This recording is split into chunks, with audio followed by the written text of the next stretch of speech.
Je suis venu en tant qu'envoyé spécial du président Denis Sassou Nguesso, président de la République du Congo et président de la commission climat du bassin du Congo et du Fonds bleu pour le bassin du Congo.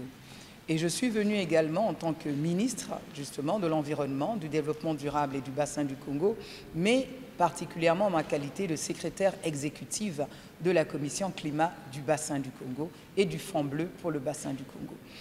J'ai eu l'immense honneur de porter le message en tant qu'envoyé spécial du président congolais, Denis Sassou Nguesso, à son homologue et frère, le président de la République du Burundi. Je tenais déjà à remercier sincèrement et chaleureusement l'accueil qui m'a été réservé et celle également de ma délégation par le président de la République et par le peuple du Burundi à notre accueil. Ici, nous étions chez nous. Nous avons aimé toute cette verdure, tout ce vert de manger, de faire du tourisme gastronomique, de consommer du local et de manger des produits bio. Nous avons également eu l'immense honneur d'avoir eu un entretien qui nous a été accordé par le chef de l'État à l'instant. Et le chef de l'État a réaffirmé l'engagement qui est celle de la République du Burundi, aux côtés de ses pairs fondateurs de cette commission climat, qui a vu le jour en 2016 pendant les assises d'un sommet extraordinaire de l'Union africaine à Marrakech, et qui est cet outil de gouvernance de l'économie verte et de l'économie bleue. Le chef de l'État de la République du Burundi a porté signature officiellement sur les documents instituant cette commission, parce que l'engagement du Burundi avait été porté du côté de notre fonds fiduciaire en 2017. Mais l'envoyé spécial du Burundi n'avait pas de mandat officiel à l'époque pour porter signature au nom de l'État. Mais le Burundi a toujours été,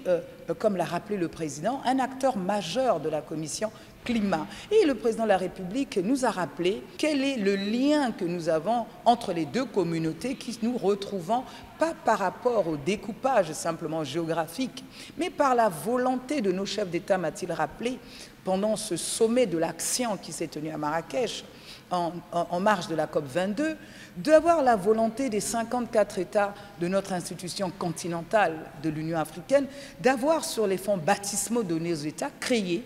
3 commissions dédiées sur les questions aujourd'hui planétaires, le changement climatique et la préservation et la conservation de notre biodiversité et l'intérêt d'aller à notre développement inclusif, tout en respectant bien entendu notre environnement. Et le chef de l'État m'expliquait, avec également mon collègue qui est à ma droite,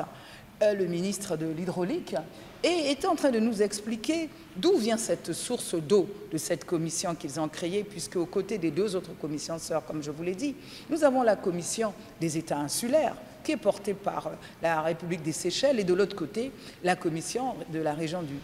du climat du Sahel, qui est portée par le Niger, et celle du bassin du Congo par le Congo-Brazzaville. Et il a rappelé les équilibres des ressources halieutiques qui donnent une lourde et grande économie de substitution à nos États, parce que vous êtes sans ignorer que 70% de la planète, comme il l'a rappelé à juste titre, est couvert par l'eau et que 30% sert de séquestration de ce carbone aujourd'hui nécessaire à notre humanité. Et donc, lorsqu'on sort riche de cet échange et lorsque le chef de l'État vous réaffirme cet engagement, vous ne pouvez que vous dire, nous avons beaucoup de chance d'avoir ces leaders qui préservent pour nous ces écosystèmes si vitaux de l'environnement, de la biodiversité et du climat. Et il a réaffirmé l'engagement des chefs d'État de concilier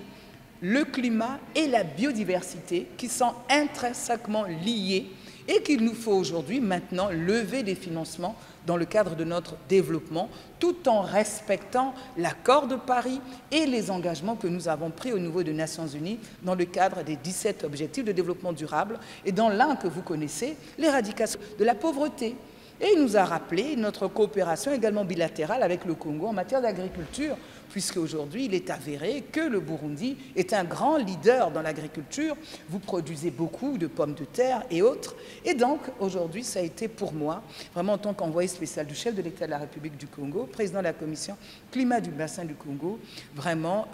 un entretien très riche avec des instructions formulées très importante et réaffirmer l'engagement du Burundi par la voix du chef de l'État du Burundi. Et donc nous sommes satisfaits et heureux d'avoir eu l'immense honneur d'avoir eu cet entretien.